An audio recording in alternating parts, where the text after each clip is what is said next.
La première fois quand je suis venue voir Olga, j'ai été absolument impressionnée par les photos que je venais de découvrir dans toute la maison. Déjà dans l'entrée, il y avait la photo de Brigitte Bardot et d'Edwige Feuillère.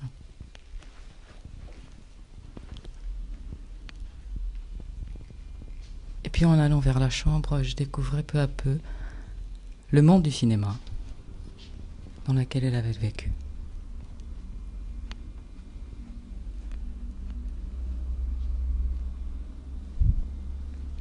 Je l'ai appris beaucoup plus tard. La photo que je venais de découvrir, c'était la photo qu'elle avait prise au moment de sa retraite, entourée par ses grandes vedettes. Michel Morgan, Edwige Feuillère, Charlotte Rampling, Alain Delon et les autres. Je découvrais sa photo de jeunesse avec son mari. Et puis aussi la photo avec Michel Morgan, quand elles ont commencé à travailler ensemble comme agents et vedettes. Elles sont toujours amies, même maintenant après 65 ans. J'ai demandé à Olga de me raconter l'histoire de leur amitié, l'histoire de sa carrière comme agent. Vous pouvez nous raconter un peu comment vous avez rencontré Michel Morgan? Moi, il y a Lisette Lanvin, dont je m'occupais, et qui est une amie en même temps, qui était une jeune première assez connue, même très connue, m'a dit « il faut que tu viennes au studio parce qu'il y a une débutante qui m'a l'air formidable et je crois qu'elle a fait une grande carrière, elle s'appelle Michel Morgan, elle est complètement inconnue et Charles Boyer a accepté qu'on lui confie le rôle principal, ce qui n'était pas habituel à l'époque, on ne donnait pas les rôles principaux aux inconnus. Alors je suis arrivé au studio, elle m'a dit « tu vois, c'est la fille qui est assise là dans le coin, elle était dans l'ombre ». Je dis, bon, bah, je n'étais pas particulièrement impressionné. Ah bon, ça? Elle m'a dit oui. Et à ce moment-là, on dit, silence, on tourne, et puis les projecteurs se sont allumés. Michel a avancé sur le plateau, et j'ai eu l'impression de voir un phare qui arrivait, tellement elle irradiait. C'était vraiment, ça venait de l'intérieur, vraiment. Et c'était impressionnant. Je ne sais pas comment ça s'est fait, mais je l'ai trouvé particulièrement sympathique, à tel point que je l'ai invité même tout de suite de venir à la maison déjeuner, parce que je voulais que ma mère la rencontre. Elle est venue, ma mère a été éblouie par elle, et il y a eu un contact tout de suite très amical et très affectueux entre nous trois. Morgan qui m'a suggéré, parce que comme nous étions devenus amis après cette rencontre journalistique, si vous voulez, elle m'a demandé si je voulais l'accompagner au Festival de Cannes. C'était le premier festival. Et elle devait y aller parce que son film était présenté. Alors elle avait un peu peur d'y aller seule, elle aurait même mieux avoir une amie avec elle. Alors je lui ai dit oui. Et c'est à Cannes où elle m'a dit un jour, mais tu veux pas devenir mon agent? Je dis, moi j'y connais rien, je ne me suis pas préparé, je suis journaliste ou diplomate, puisque j'avais travaillé à l'ambassade yougoslave. Et elle me dit, mais ça ne fait rien, moi je t'ai vu lire des scénarios, tu as toujours des opinions qui sont justes, et je suis sûr que tu peux le faire. Ben, je dis, moi je veux bien essayer si tu veux risquer. Et le fait qu'elle me prenne, et elle a eu le prix d'interprétation au Festival de Cannes, elle est devenue vraiment la vedette numéro 1, c'est elle qui m'a lancé, parce que les gens se sont dit, mais qu'est-ce que c'est que cet inconnu que la plus grande vedette française prend comme agent? Et qui m'a fait une très grande publicité. Et puis, petit à petit, différentes actrices m'ont demandé de m'occuper d'elle. Et quand j'en ai eu 5, je me suis dit, je vais en faire un métier. Une carrière qui a commencé avec Michel Morgan a atteint son apogée avec la découverte de Brigitte Bardot. Je n'ai pas fait de découverte, moi. Ne me faites pas dire ce que je n'ai jamais dit et ce que je ne pense pas. Et alors Brigitte? Ben, je n'ai pas découvert Brigitte, c'est elle qui est venue vers moi. C'est pas moi qui l'a découvert. Et un jour, Vadim m'a téléphoné, que je connaissais depuis très longtemps déjà, et il m'a dit, je me suis mariée. Ah ben, je dis, j'ai vu les journaux, j'ai vu par image, les photos elle a l'air mignonne comme tout. Mais il dit, justement, je voudrais te la présenter parce que j'aurais voulu que tu t'occupes d'elle. Ben, alors, si tu veux, je dis, on va voir. Et il est venu avec Brigitte me voir. Elle était tellement timide qu'elle ne disait pas un mot. Très timide, vraiment mignonne. Elle m'a tout de suite inspiré un sentiment maternel. J'avais envie de la protéger. Voilà, c'est le sentiment qu'elle m'a inspiré. Et j'ai découvert un être humain très, très sensible et très, très charmant, que j'ai tout de suite beaucoup aimé. Elle est devenue ma seconde fille. Elle m'appelle Maman Olga d'ailleurs. C'est elle qui m'a baptisé ça. Si je comprends bien, là sont vos deux filles sur, Exactement. et sur l'autre. L'autre, c'est moi en plus. Les deux filles, plus moi. C'est terrible ce que je vois rien. Vous l'avez accompagnée souvent? On se retrouvait à certains endroits. Mais quand elle tournait un film, j'allais toujours la voir au tournage, que ce soit au Mexique ou ailleurs. J'allais passer quelques jours toujours. Vous Ouais. n'êtes pas trop occupé d'elle par rapport aux autres? Non, pas plus. Enfin, elle m'était plus proche que beaucoup d'autres, parce que vraiment, j'ai un sentiment maternel toujours eu pour Brigitte. Et en plus, j'étais persuadée, quand elle est rentrée chez moi, elle avait tourné juste un film, et les gens me disaient, mais enfin, pourquoi tu prends cette jeune comédienne? Alors, je dis parce que j'y crois, et je crois qu'elle va faire une grande carrière. Et ça s'est avéré exact, ce que j'avais pensé. Parce que les gens ne comprenaient pas, parce que j'avais déjà des vedettes importantes, pourquoi je prenais une inconnue. On n'a pas. Quels sont les rôles de Brigitte que vous aimez le plus? Mais je crois qu'en cas de malheur, c'est pour moi le meilleur film. Mais il y en a plein. Moi. Comme je suis une inconditionnelle, elle me plaît aussi bien dans la comédie que dans les choses dramatiques, car Brigitte a beaucoup plus de talent que les gens n'imaginaient aller. Au début, il se dit elle a juste un physique. En cas de malheur est un film que j'aime beaucoup, et je crois que Brigitte l'a aimé aussi, et je gardais plein de souvenirs très, très, très touchants, parce que c'était quand même impressionnant de tourner avec Gabin et avec Feuillère. Et le premier jour du tournage, Brigitte se trompe dans le texte en tournant. Et ça l'a tellement bouleversée qu'elle a quitté le plateau en pleurant. Elle est partie se réfugier dans sa loge, où je suis allé la consoler. Pour lui dire, mais ce n'est rien du tout. Et Gabin m'a dit, mais elle est très bien cette môme, ça n'a pas d'importance, il ne faut pas qu'elle se tracasse. Et puis, on va tourner, elle revient sur le plateau, on commence à tourner, et c'est Gabin qui se trompe dans son texte. Visiblement, pour moi, c'était exprès qu'il le faisait pour la mettre complètement. Et la femme m'a fait ouf, elle a dit, ah ben ça peut arriver aussi à Gabin. Alors c'était fini, elle n'avait plus le trac. Et Edwige Feuillère aussi? Oui, tous les deux. Ils ont été parfaits, parfaits. Brigitte Bardot, une grande star, peut-être méconnue, et une autre des grandes stars, Annie Girardot. Annie Girardot dans les années 60.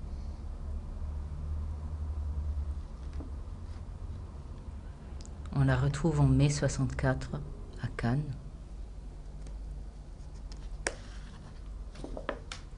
Et toujours à Cannes.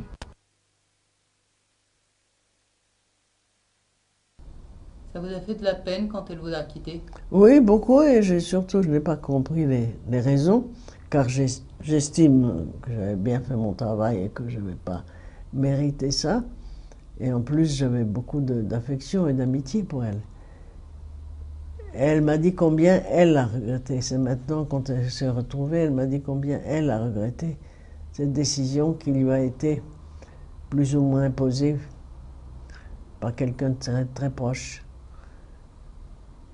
Et on s'est bien retrouvés, j'ai vraiment retrouvé l'être humain que j'avais quitté à l'époque, qui est une femme bien, pleine de sentiments et que j'admire beaucoup en plus comme actrice.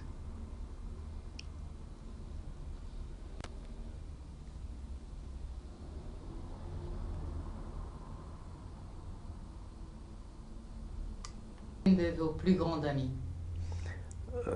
En dehors dans le métier, vous voulez dire. Oui. En dehors de Michel Morgan, il y a eu Edwige Feyer, qui a été vraiment très, très, très proche et que j'admirais profondément parce que pour moi, c'était où j'ai vu du théâtre. J'étais au théâtre à New York, à Londres, en Allemagne, en France. Et du point de vue théâtre, pour moi, c'était la plus grande actrice de théâtre international.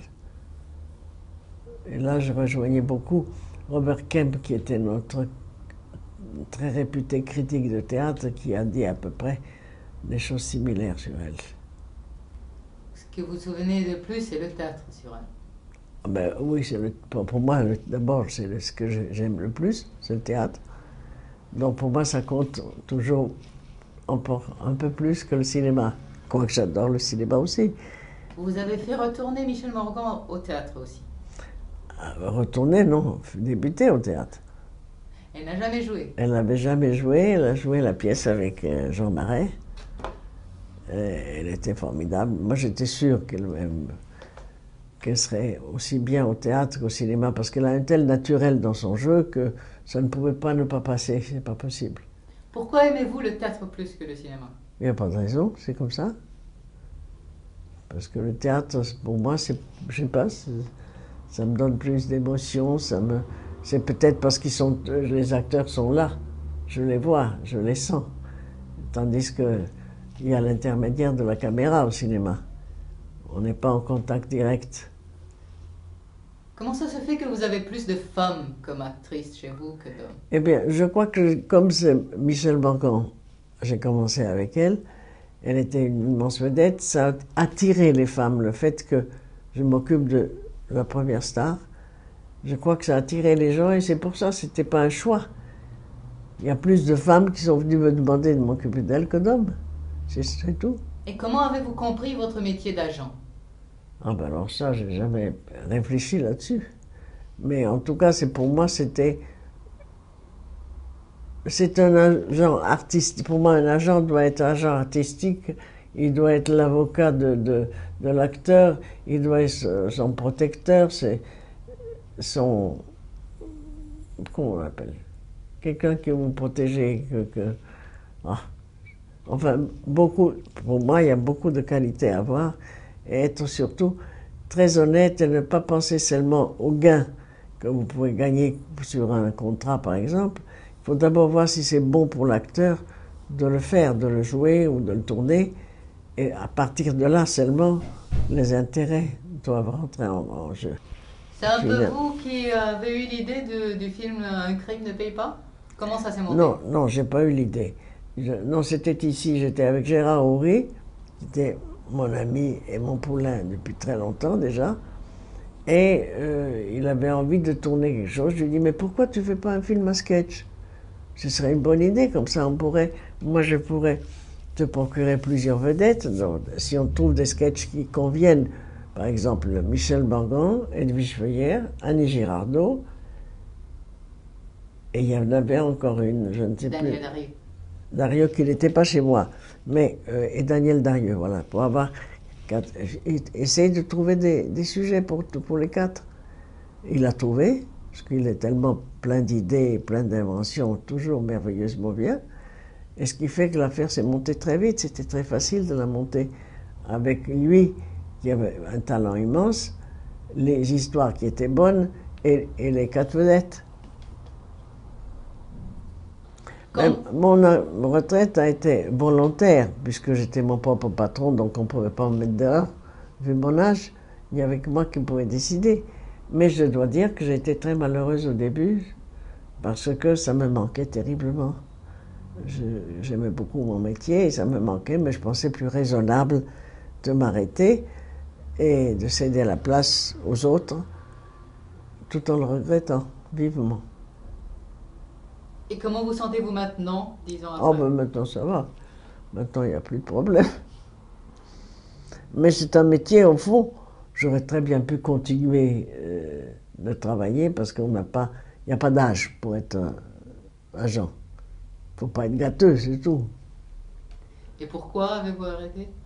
Mais parce que je trouvais ça plus raisonnable, et puis ma fille aussi.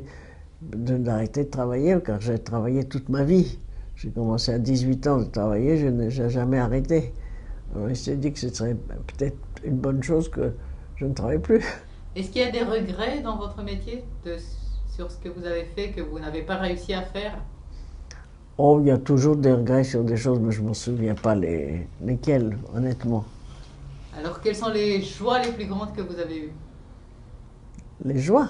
Oui. Mais ce qui fait le plus le plaisir, c'est que quand pour quelqu'un d'inconnu, vous arrivez à lui trouver un grand rôle ou un grand film pour quelqu'un qui n'est pas inconnu, mais qui n'est pas encore. Par exemple, quand avec Visconti, c'est moi qui lui ai suggéré Delon pour Rocco, parce qu'il m'a dit un jour, j'ai personne, je ne trouve pas pour le rôle principal, j'ai vu des acteurs partout, et je ne le trouve pas. Moi, je lui ai dit, mais moi, je l'ai, l'histoire que tu m'as racontée, je suis sûr que je vais te le présenter.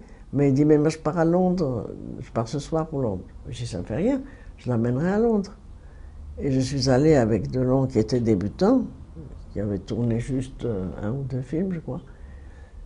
Je l'ai emmené à Londres. Et Lucchino, dès qu'il l'a vu, a dit, mais c'est exactement ça que je voulais. C'était le personnage de Rocco.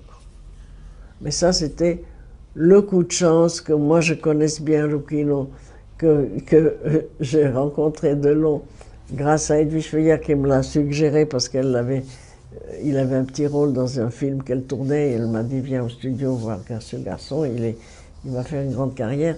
Tout ça, je trouve que la chance, c'est ce qui est le plus important dans ce métier. Le talent vient après. Pour vous aussi? Ah oui. Il y a un coup de chance. Ma chance a été Michel Margot. Je n'ai pas plus d'intelligence et de talent que quelqu'un d'autre, mais ça a été ma chance qu'elle me lance, si vous voulez. Et c'est l'amitié qui te tient jusqu'à présent? Absolument. Et ça tient vraiment bien.